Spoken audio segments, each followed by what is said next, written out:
Bom dia, boa tarde, boa noite, pessoal. Dando sequência aos nossos encontros de Linguística Cognitiva, ou Linguística 2, vamos falar hoje sobre a hipótese do período crítico e as suas evidências, né? As evidências a seu favor.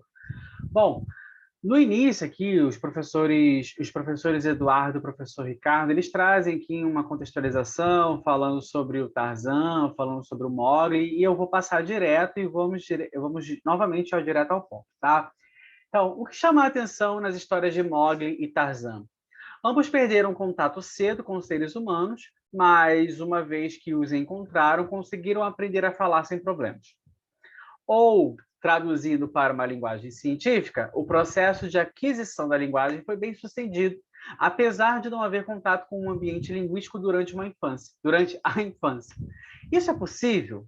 Sabe? O quanto de verdade haverá nessa situação?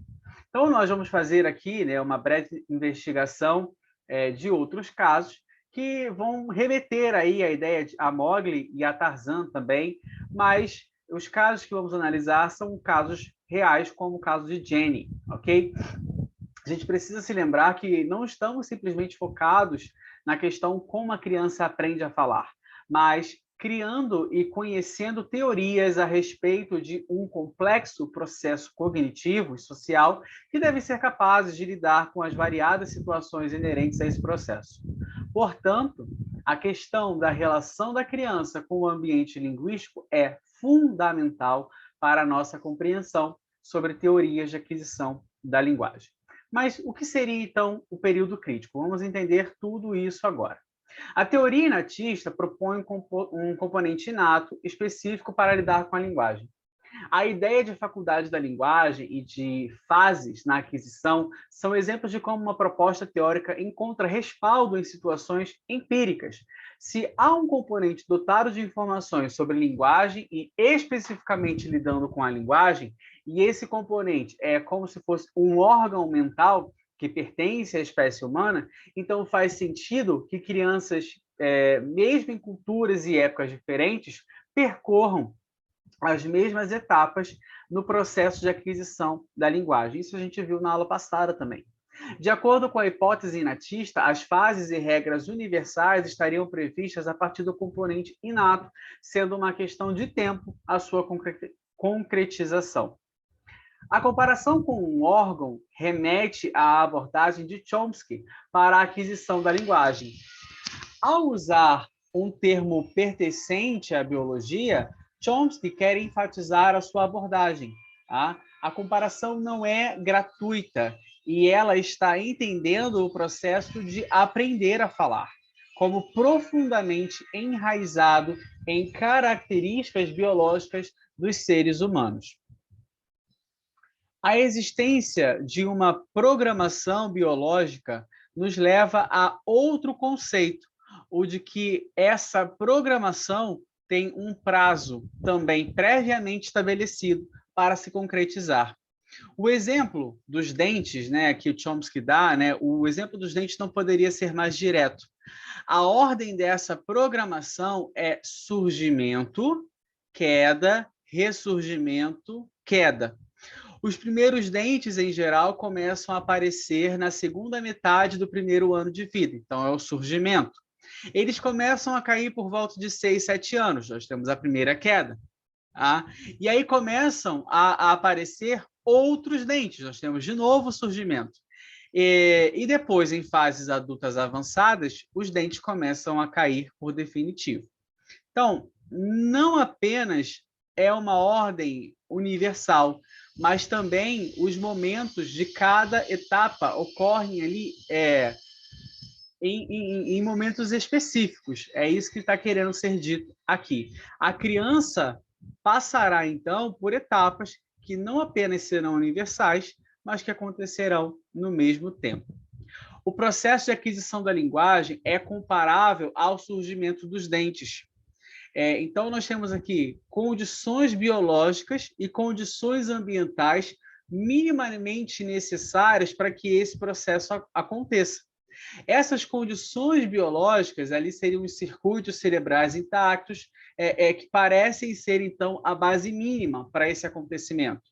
Já as condições ambientais seria necessário, então, um tempo para o desenvolvimento das habilidades cognitivas e sociais complexas, e o porquê é preciso um ambiente linguístico para que esse desenvolvimento seja desencadeado. Entendemos, então, por ambiente linguístico, pessoas falando uma língua ao redor da criança, conversando com ela, e nada muito além disso. Tá? Com isso, fechamos o ciclo de uma programação biológica para a aquisição da linguagem. Fases e regras estão previstas. A trajetória linguística da criança também está pré-estabelecida. Tudo isso vai acontecer em um determinado período, dadas certas condições biológicas e ambientais. Então, a esse período, onde vai acontecer toda essa trajetória linguística, onde vai acontecer essa divisão de fases, etc., esse período, Eric Lenenberg vai dar o nome de período crítico. Tá? Há uma hipótese sobre esse período crítico que é formulada com base na teoria inatista. De acordo com essa teoria, a aquisição da linguagem deve acontecer do mesmo modo que o desenvolvimento dos órgãos do corpo humano. Assim, deve haver um período de início, um período de formação e um período de conclusão do desenvolvimento. O período crítico nada mais é do que esse período em relação à linguagem. Considera-se o início como sendo o nascimento da criança, a formação como sendo o tempo em que ela é exposta à linguagem na infância. E lembrando da aula passada, que meses antes da criança nascer, ela já começa a adquirir ali a linguagem, ela começa a ouvir, começa a entender a voz da mãe, começa a perceber as vozes de outras pessoas. Tá? Então, a formação como sendo o tempo em que ela está exposta à linguagem na infância. E a conclusão como sendo o momento em que ela internaliza uma gramática, ali entra o sistema de regras, uma gramática da língua com a qual tem contato. Assim, durante esse período crítico, a criança deve estar em condições biológicas e ambientais minimamente necessárias para que todo esse processo dê certo. Se não estiver, a aquisição da linguagem não se dará de forma satisfatória, ok? Bom, aqui, aí os professores trazem, né, a partir do que foi apresentado nessa sessão, discuta se é cientificamente possível que ocorra casos como o de Mowgli de Tarzan. Então, a gente percebe que, de acordo com a teoria, com a hipótese do período crítico, né, essa hipótese propõe que, para haver a aquisição da linguagem, é necessário que as condições biológicas e ambientais estejam adequadas durante o tempo em que a programação biológica vai se desenvolver. Então, nem o Mowgli, nem o Tarzan tiveram contato com um ambiente linguístico mínimo durante a infância, tá? Que é ali o período em que a criança começa a falar. Então, essa capacidade de aprender a falar rapidamente, seja na adolescência ou na fase adulta, entra em contraste, entra em contradição com a hipótese do período crítico, que é a fase ali inicial, a infância, né? De fato, ambos personagens, né, o Mowgli e o Tarzan, eles acabam trazendo, conseguindo falar na vida adulta com muita facilidade. Então, a gente percebe que o filme não tem um compromisso científico, na verdade, é mais uma ficção, tá? Então, a gente consegue derrubar essa ideia aqui de que eles conseguiriam falar tão facilmente, tá?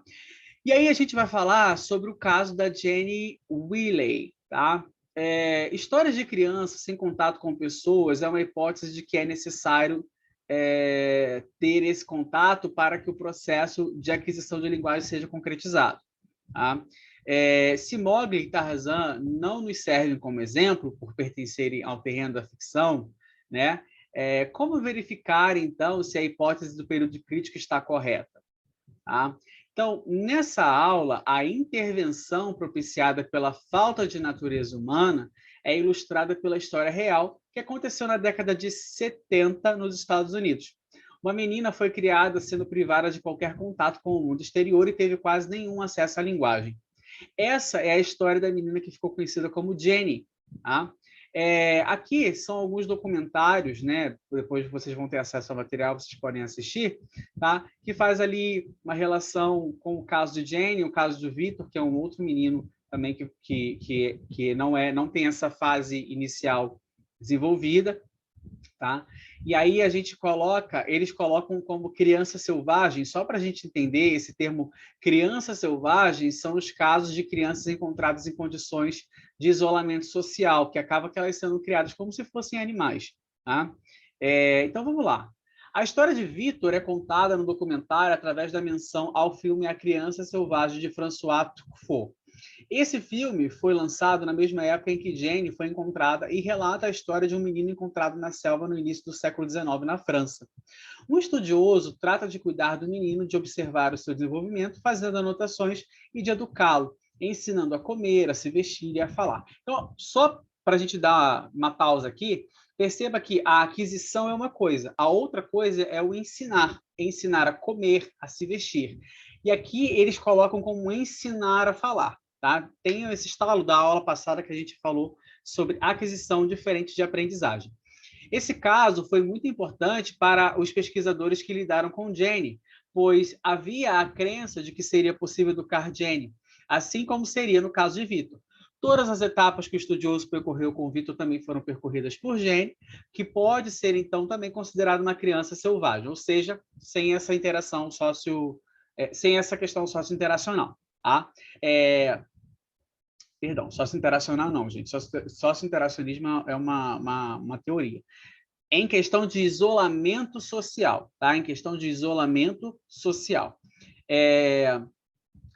No entanto, o final do filme sobre Victor esconde a realidade do destino do menino. Após uma série de insucessos, o estudioso o abandona, permanecendo sem conclusão a real extensão do seu desenvolvimento. Também com Jenny acontece a mesma coisa, após algum tempo, ela deixa de ser observada. Há relatos de sucesso em seu desenvolvimento, este, no entanto, permanece sempre incompleto e seu destino segue sendo ignorado. Tá? É possível, então, perceber progressos de Jenny em relação à linguagem no documentário. Ela começa repetindo palavras e chega a formar frases como I like log, seria eu gosto de lenha. Mais tarde, a gente percebe que Jenny aprende alguns sinais da língua americana de sinais. Inicialmente, isso faz com que a linguista encarregada de estudar a Jenny concluísse que a hipótese do período crítico estava incorreta. Tá? Porém, após anos de pesquisa e desenvolvimento linguístico de Jenny, o desenvolvimento linguístico de Jenny estacionou. Tá? Então, a construção What Red Blue is in mostra que Jenny não consegue dominar a estrutura sintática básica do inglês. Ela conseguia se comunicar usando palavras isoladas e compreendendo o que lhe era dito, mas não foi capaz de ir além desse estágio. Tá? Com o abandono dos estudos sobre Jenny, é de fato impossível saber se ela conseguiu avançar ou não. Por outro lado, seu avanço intelectual e comportamental sempre contrastou com o seu desenvolvimento linguístico, que era caracterizado como incipiente.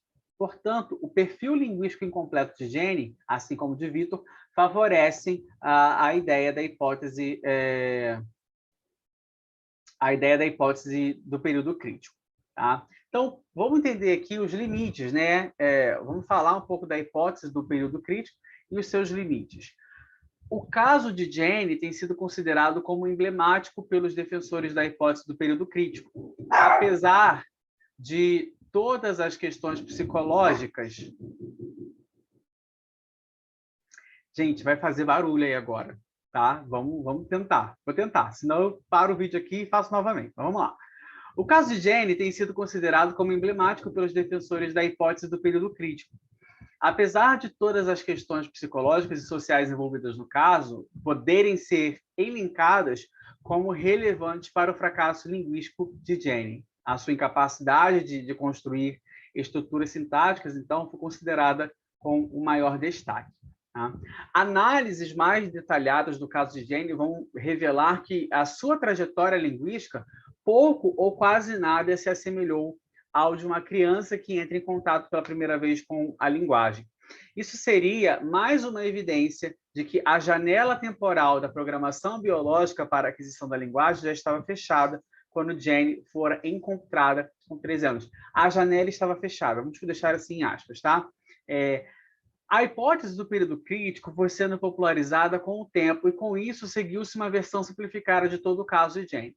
Há uma programação biológica para a aquisição da linguagem. Ponto. Após a puberdade, essa programação não está mais disponível.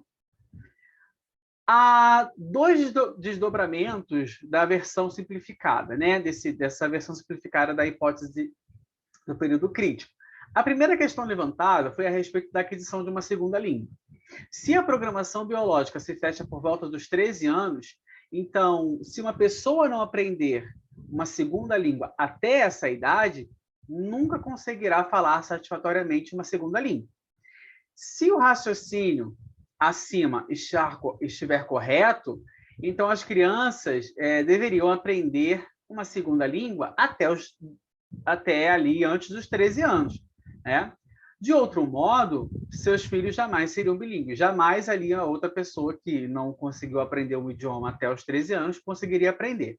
Tá? Por outro lado, há vários relatos de casos de pessoas que aprenderam uma segunda língua após 13 anos e se tornaram bilíngues. Então, como a hipótese do período crítico conseguiria dar conta desses casos, né? Das pessoas que adquiriram após os 13 anos, que se tornaram bilíngues após os 13 anos. Os defensores dessa hipótese, eles apontam as diferenças entre os processos de aquisição da língua materna, tá? E da aquisição de uma segunda língua, né? Essas diferenças seriam cruciais para entender essa questão. Ser bilíngue, para eles, significa ser fluente em uma segunda língua. Essa fluência é caracterizada por habilidades e desempenhos de produção e compreensão oral e escrita avançados. Note-se que o termo conhecimento, entendido como competência, conhecimento internalizado de regras e do sistema linguístico, esse termo conhecimento não é necessariamente colocado em foco no caso do bilinguismo. Porém, é desse conhecimento que a abordagem gerativista trata quando focaliza a aquisição da linguagem. Esse processo termina quando o conhecimento internalizado da língua materna se completa. Como a criança coloca em uso esse conhecimento, é um tema secundário para essa abordagem. Então, desse modo, no caso de pessoas que adquirem uma segunda língua após o período crítico, apesar de serem tratados igualmente, os processos de aquisição da linguagem materna e de uma segunda língua seriam diferentes. O grau de bilinguismo é medido por provas de desempenho em uma segunda língua, o que não é pensado para a língua materna. Então, por exemplo, nenhum americano vai ter que fazer o TOEFL. Não precisa, né? Da mesma forma que nenhum brasileiro vai fazer o CELP-BRAS. Não precisa, tá? Porque essas provas vão medir ali o quanto a pessoa consegue assimilar um diálogo, completar lacunas e etc. Nenhuma criança passa por essas provas para saber se adquiriu a língua materna ou não. Tá? Então, nós podemos ter indivíduos bilíngues após a puberdade que assim o são por seu desempenho exemplar na segunda língua, mas não são bilíngues por terem um sistema gramatical internalizado. Essa segunda situação somente acontece no período crítico, durante a aquisição da língua materna. No entanto, devido ao desempenho exemplar desse bilíngue, não se percebe a ausência de um sistema gramatical internalizado. Tá? Ele não fez a aquisição dessa gramática na infância. Ele aprendeu. Tá? Assim, a hipótese do período crítico consegue se conciliar com casos de bilíngues que adquiriram uma segunda língua após a puberdade. Então, aqui não derrubaria a ideia da hipótese do período crítico. Tá? Há também casos de crianças expostas a duas línguas durante a janela temporal da programação biológica, ou seja, ali na infância, né? Segundo Leineberg, há algo no desenvolvimento das crianças que potencializa o aprendizado de uma segunda língua, resultando em uma pronúncia sem sotaque. De acordo com o autor, as células do cérebro das crianças são muito mais receptivas para a aquisição de línguas. Para Micheli, é melhor aprender cedo um segundo idioma visto que o cérebro é capaz de ajustar ou de acomodar novos idiomas. De acordo com Rudy Plout, na idade adulta, o sistema cognitivo está fortemente comprometido com a língua materna. Já o da criança, por estar ainda em fase de desenvolvimento e de amadurecimento cognitivo, não se encontra totalmente entrincheirado, tá? Não tem essa questão de entrincheiramento com o sistema da primeira língua. Podemos, então, concluir que a hipótese do período crítico trabalha com uma visão biológica do que é ser bilíngue, diferente da visão comunicativa com a qual estamos acostumados a lidar. Tá? O segundo desdobramento dessa questão, que surgiu para a hipótese do período crítico, tem a ver com a situação chamada afasia, tá? Que é o resultado de uma lesão cerebral que afeta a área da linguagem. Então, trata-se de um caso especial de afasia ou afasia, não somente por envolver duas línguas, como também por causa desse envolvimento ser de algum modo surpreendente. Então, para a teoria inatista, há uma diferença entre bilíngues surgidos durante o período crítico e bilíngues surgidos após esse período. Vamos ver aqui um exemplo que retrata bem essa questão da afasia ou afasia. Aqui mostra, né, um patriarca de uma família brasileira, ele sofreu ali aos 70 anos um acidente vascular cerebral, um AVC, e quando ele acorda, as suas palavras não são compreendidas. Aí mostra aqui, né, Guten Tag, Tosche. Não sei como é que fala isso aqui não, gente, é alemão. E aí, depois de um tempo, né, o filho ali, a esposa não entende e tal, e aí descobre que é o alemão. E aí a filha fala, né? Ele nunca falou alemão em casa, não sabemos nada sobre alemão, né? Dele ter aprendido. E a esposa diz que ele estudou alemão, ele estudou numa escola bilíngue na infância, tá? Mas depois que ele saiu dessa escola, ele não teve mais contato com essa língua. E aí, até então, estaria perdida, né?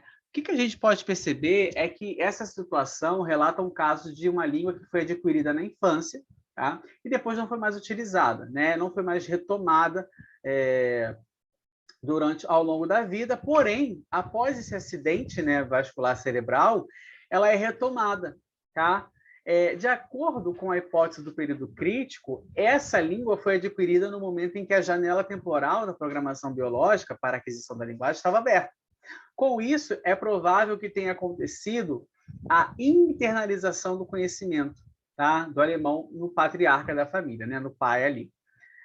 A sua não utilização não impediu que esse conhecimento tenha permanecido adormecido no cérebro dele. O dano cerebral deve ter provocado alguma alteração no circuito linguístico que, ao se recuperar, acionou um conhecimento que estava latente, mas não era utilizado nas últimas décadas. A situação poderia constituir uma evidência a favor do período crítico, uma vez que foi o período em que a língua foi adquirida um fator relevante para o seu reaparecimento, e não o uso dessa língua, tá? Não foi o uso da língua. Apenas para finalizar, cabe destacar que não se descobriu ainda um padrão de retorno das línguas nos casos de afásicos bilíngues. Não se pode prever qual língua ou quais, né, o afásico vai utilizar quando se recuperar do dano cerebral. Ele pode, de repente, voltar com a sua língua materna ou com a segunda língua que ele adquiriu durante a infância. Pessoal, dessa vez eu espero que vocês tenham entendido um pouco melhor esse conteúdo. Eu espero vocês no nosso próximo encontro. Tchau!